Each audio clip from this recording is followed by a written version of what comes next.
Welcome to the Community Collective Podcast. I'm Johnny B. Good, the flip-flop agent, and I've partnered with the Davison Area Chamber of Commerce to bring you the stories that shape our local communities. In our third season, our focus is about connecting, learning, and celebrating the voices that make our communities unique. Join us during this third season as we engage in thoughtful conversations and insightful moments. This podcast is commercial-free and supported by both myself, my co-host, and our guests. We would be so appreciative if you could like, share, and subscribe as we continue having conversations that matter and cannot thank you enough for taking the time to listen. Well, hello, and welcome to a brand new episode of the Community Collective Podcast. Today, I'm really looking forward to our topic.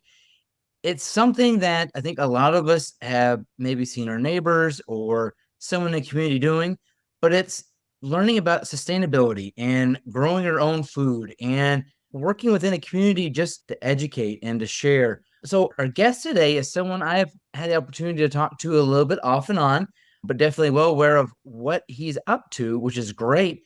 So today we like to welcome Cliff Nasinski onto the podcast. Cliff, how are you today?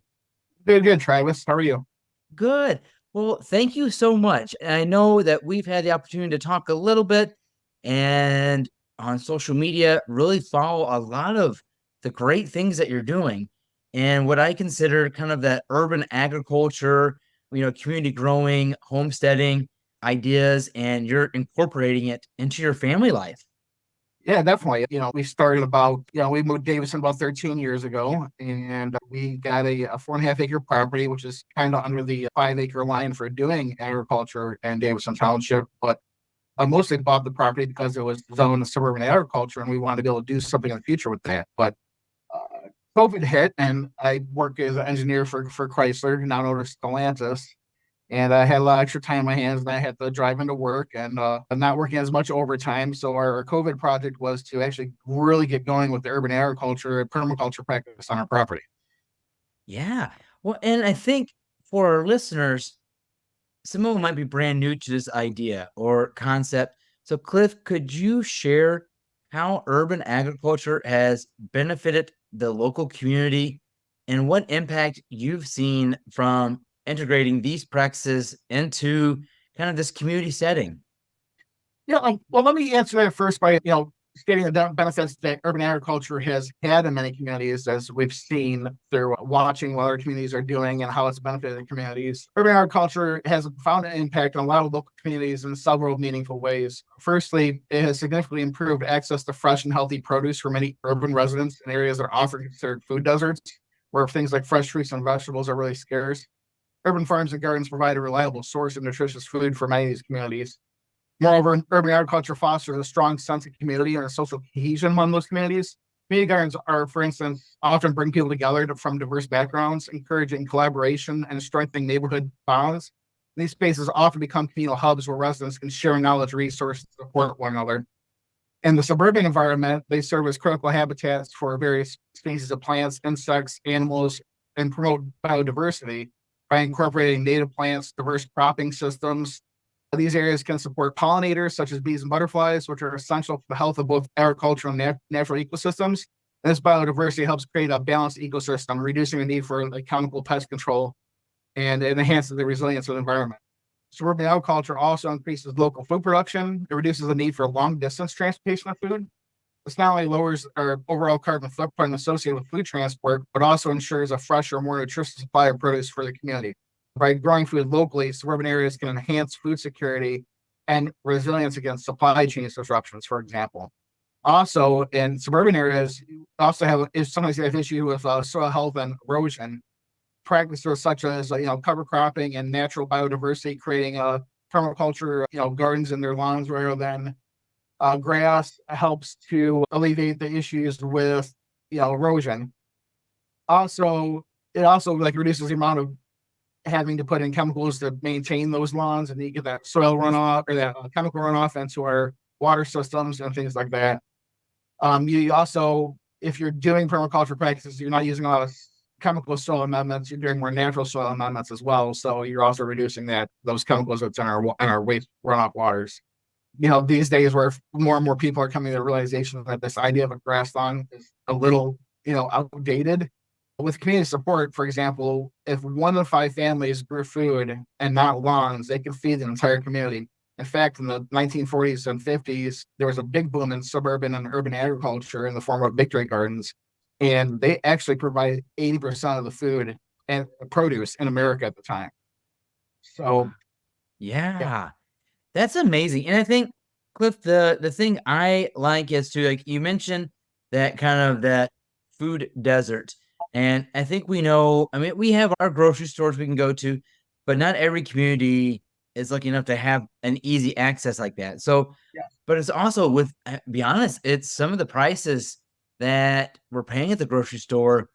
It really makes sense to what you're doing because yes, there's an investment in buying probably the seeds or anything you're going to plant, but some of it probably you're able to carry over or you're able to store it into the wintertime, like that. So you're not only providing for your family or your friends, but you're also working within your family budget, which I think you mentioned those victory gardens. I'm sure that was part of it too. It is the family budget, but then also being able to grow and provide for your family. And I think that's the amazing part right there, that fresh and healthy option. And you know where everything's coming from, which is, I think, an added benefit that a lot of people appreciate. yeah, exactly. In fact, I've attended meetings at the Genesee County Food Council. And, as a whole, Genesee County is more concerned with the Flint area and food security. Flint's definitely the center of where food insecurity in our county is faced. But in Davison, the challenge is now becoming more about sustainable living, right? We've all felt the pain of the grocery prices skyrocketing in recent years. And urban agriculture is kind of the ideal remedy for that issue. We're coming to realize the foods that are offered in these corporate chains are highly processed and healthy for us.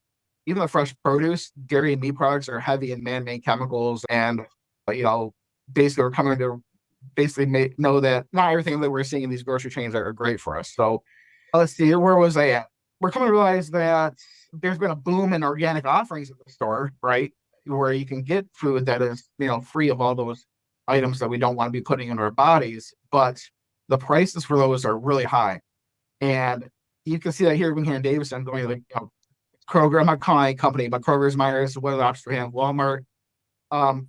The organic options we're being priced out of it, even as middle class, right? We're solidly middle class, mostly in Davison area, but we're able to afford less and less as families coming from the grocery store.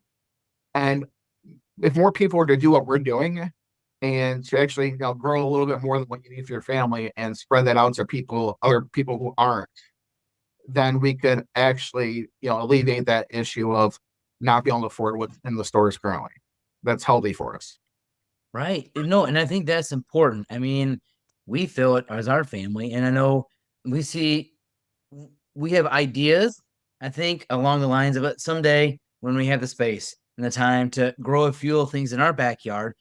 But I think a lot of people had access to the farmers markets, which offer a little different variety. And maybe that farmer compared to the grocery store, which is, I think, a good thing.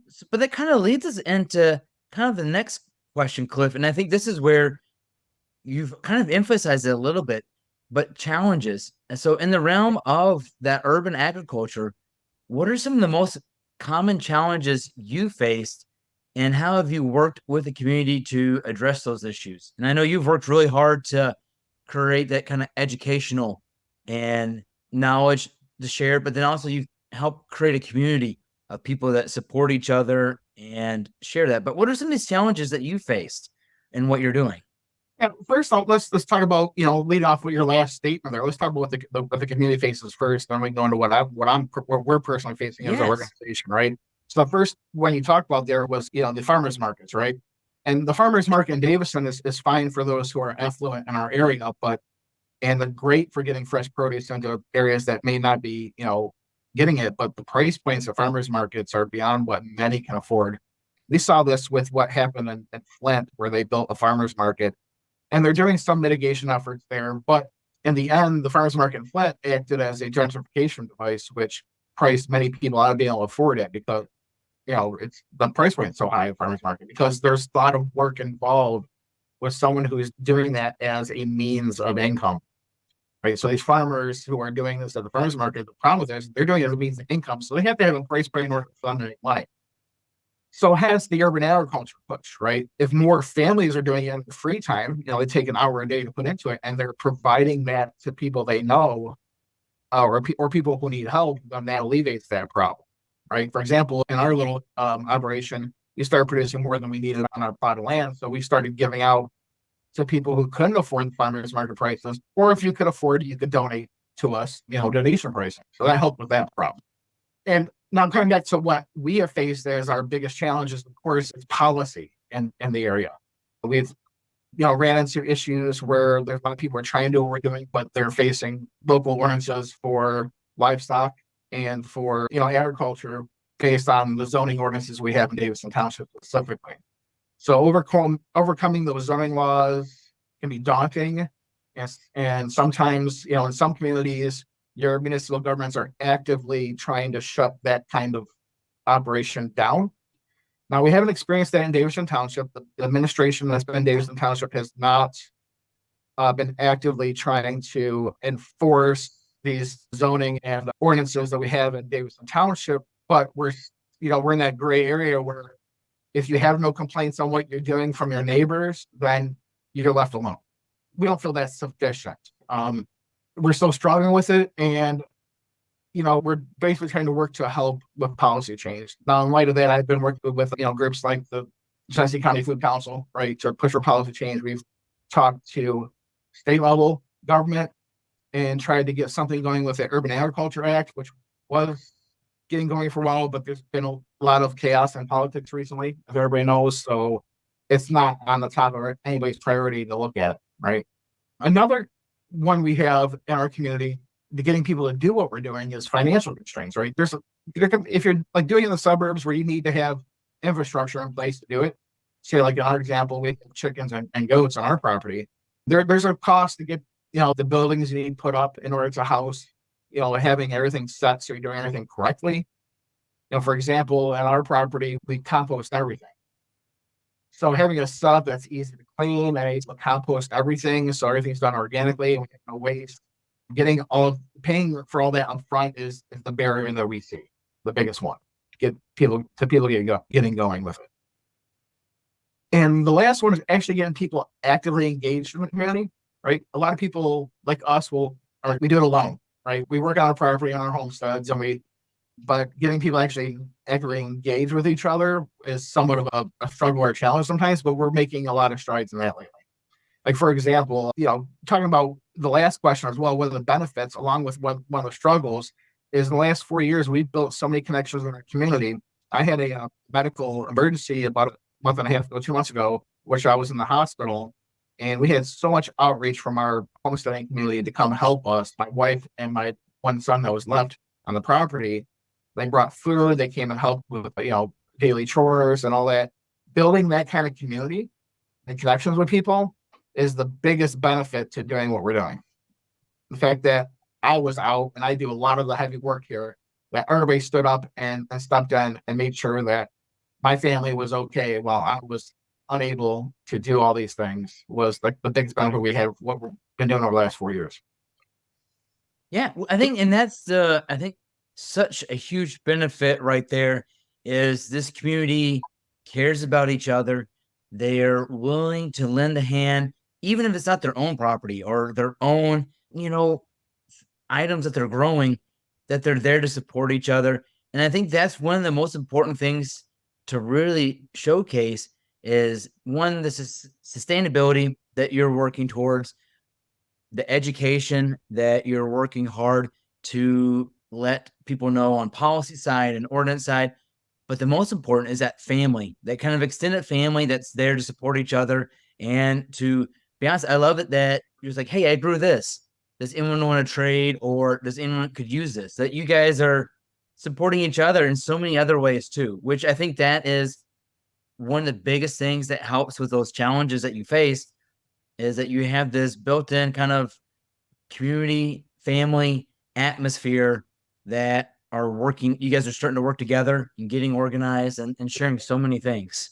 Exactly, Travis. That's what we found is the biggest benefit. Like, for example, last year, when it comes to agriculture, there's always crop failures that happen. And on a small scale like we're doing, it's not so big, say, when, like, example, last year, planting pepper plants out a little bit too early and getting a late frost in the first week of June.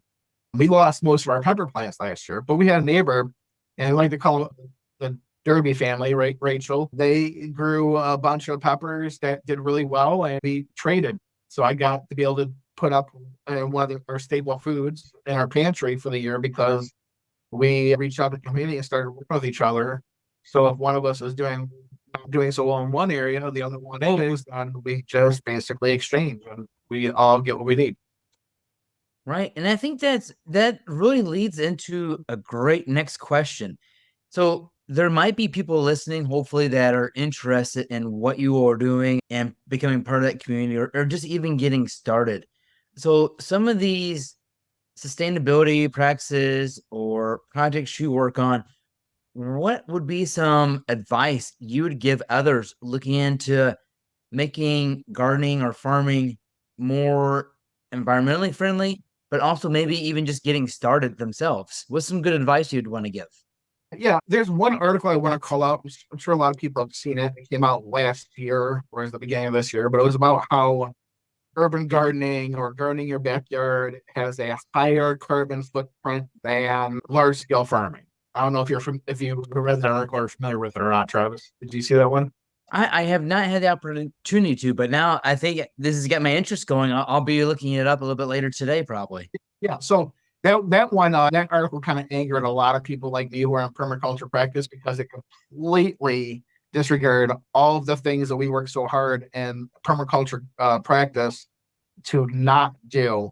And the article highlighted how you can have a higher carbon footprint because you're going to the store to buy, soil amendments, and you're hauling compost and materials, and a lot of build costs involved. So, and maybe using a lot of water. So there's a higher water usage in backyard gardens because of more irrigation. And permaculture practice is a methodology of gardening and of agriculture that addresses all of those issues that we saw in that article, and it was completely ignored. So I always like to address that when people we talk about urban agriculture, because if you're doing things correctly, then you are not raising your carbon footprint, you're actually lowering it. And so permaculture practice comes around working with nature rather than against nature. So instead of, for example, instead of going and buying all of your garden beds, you can repurpose items, right? Instead of, buying or going to the big box stores and driving a car all around town to get everything. Working within your community, for example, is another option you can do to help reduce things. So, for example, we do a call out every year to local tree companies because we do not till our garden.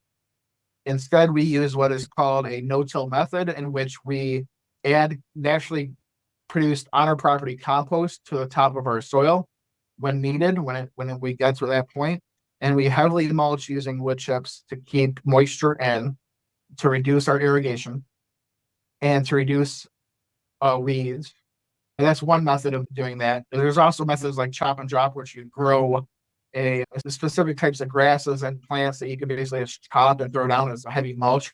You can use your grass clippings you get from your yard. But we work with tree companies to get heavy mulch from them every year. And that reduces these companies having to go to a certain site to drop off their waste or drive that truck even further using more gas. Instead, they're able to come to us if they're doing a job locally and drop off that material we utilize in our operation. That's really interesting. I know where I've seen people do something like that, but I never thought about that no-till method and the benefits of it. I mean, I know you get those larger farms that do it, but then like thinking locally, it makes sense. It really does. And it's once again, talk about a great partnership with local landscaping or lawn care businesses and working with them to just take the items that they have collected and reusing those to help grow your food, that's amazing. I didn't even think about that.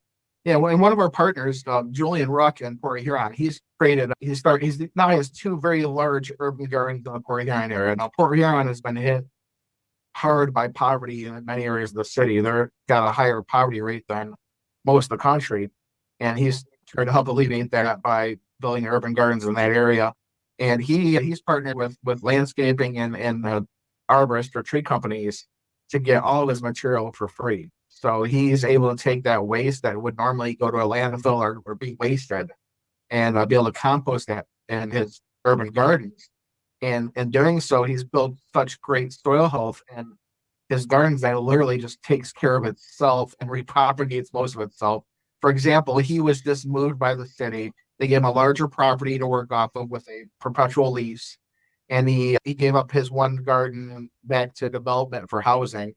And they took the soil from that garden that he had first garden he built, and they're now in the process of moving over to his new site.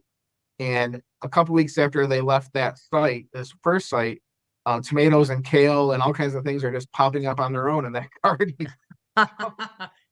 He just posted that yesterday where he showed a picture of there's tomato pot plants and kale all over that garden, even though he's not touching it anymore.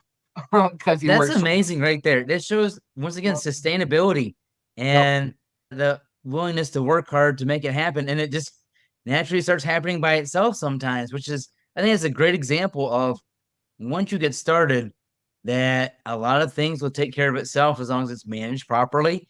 And I think that's so educational for, I think, a lot of people that are either interested in this or looking to expand on what they have in their yards.